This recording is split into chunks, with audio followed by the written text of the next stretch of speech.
celui de Chine, ouais. Michael. Et il y a deux. Il était vieux, il était long. Alors j'ai peu d'expérience, mais il fait ça. Mais bien sûr, je voudrais améliorer cette position avec quelqu'un qui est plus mobile, plus vite, plus agressif, plus dans la construction aussi.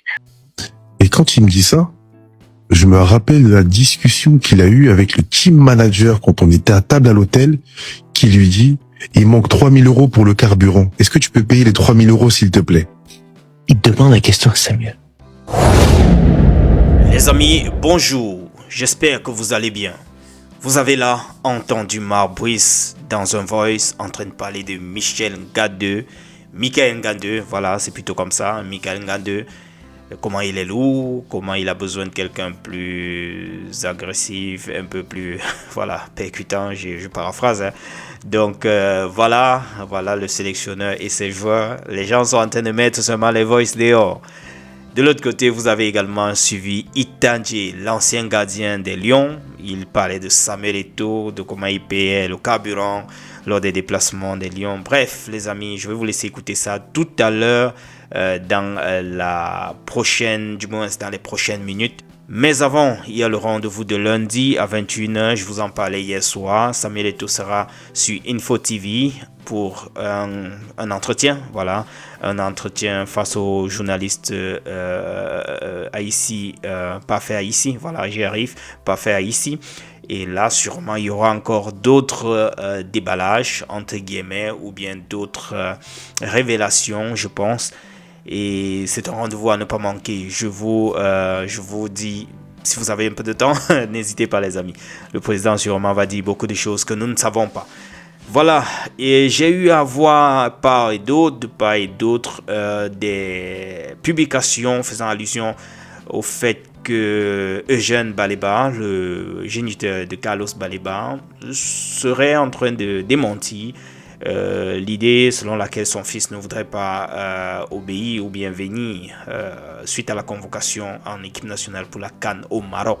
Alors là, il dit que voilà, ce sont des sorciers qui s'expriment comme ça sans la maîtrise de la moindre des choses et que son fils est sous ses ordres et qu'il ne pourrait pas prendre une décision sans son aval ou bien son accord.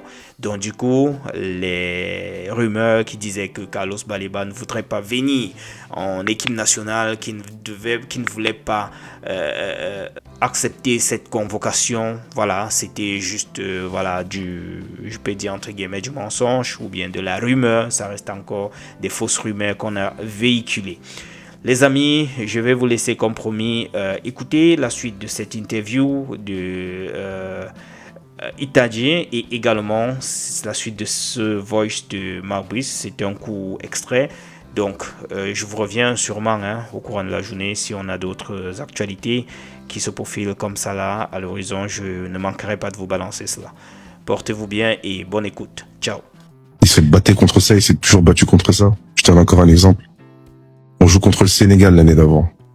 Histoire de fou, hein. Mais ça encore, ça c'est vraiment une histoire de fou. Pour comprendre à quel point les anciens dirigeants étaient fous, quoi. Je pèse mes mots.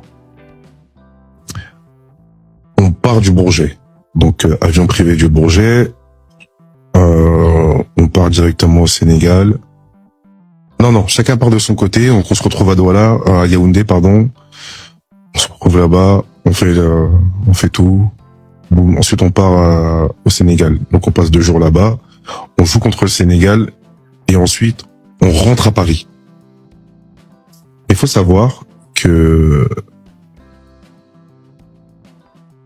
avant de rentrer par Paris, avant de rentrer à Paris directement, on devait faire un stop je crois, à Tenerife. En Espagne. Je ne savais pas pourquoi. Bon. Ok. Et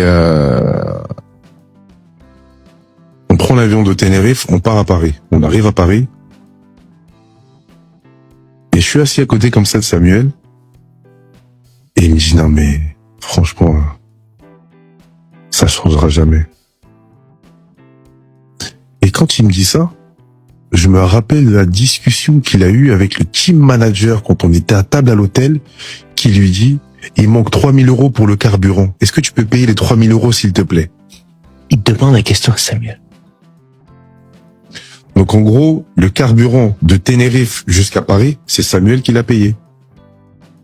Il faut savoir, comme il l'a dit, puisque j'étais assis là, Samuel était en bout de table, il lui a chuchoté dans l'oreille pour que personne n'entende. Donc en gros, il a fait une tonne de choses à l'insu des gens qui ne divulguent jamais. Et franchement, je suis pas en train de prêcher pour sa paroisse, hein. Mais quand quelqu'un fait quelque chose de bien, il faut le dire. Et lui, en fait, il était le seul à dénoncer toute cette corruption. Aujourd'hui, il a la présidence, et c'est pour ça que c'est génial. C'est génial, ça donne un nouveau boost, et puis je le vois là. C'est beaucoup plus équilibré ce qui se passe maintenant en sélection. C'est complètement différent de ce qu'il y avait avant, où les gens voulaient juste servir leurs propres intérêts. On a vécu des trucs de... Ça c'est rien encore. C'est des trucs de fou. Je me souviens qu'un jour, on joue contre... encore une fois, c'était contre le Cap-Vert.